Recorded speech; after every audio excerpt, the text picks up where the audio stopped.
Parodieer, soos geskryf deur Teerlig. Pondok, paradoks, dans hulle in klops.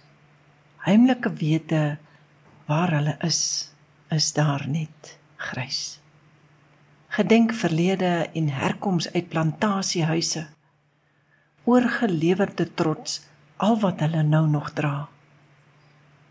Pondok, houthuis op Indus, parabioties, dans hulle die katak, armstes van die armes van hulle herkoms hier verplant, afkoms tradisioneel uitgelewe in sarong en besighede, uitgeslape onderhandelaars met hulle eie unieke gode.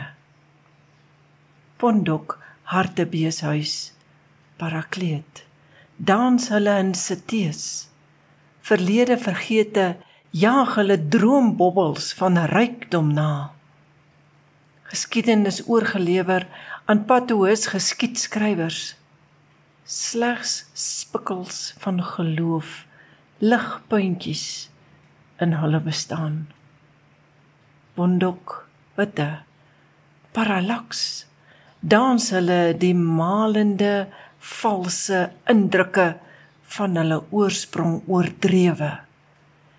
Geen of min oorgelewerde geskiedenisverhaal, opgeblaaste arrogansie van laaste bravade kreet.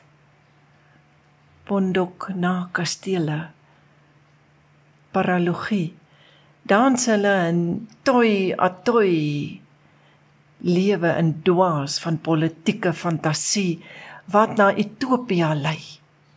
Geen verlede, geen hede, geen toekomsdrome nie. Gemengde kleure, reformeer, herstruktureer in parodie. Dit was Parodieer, geskryf deur Teerlig, gelees deur Margaret Bennett.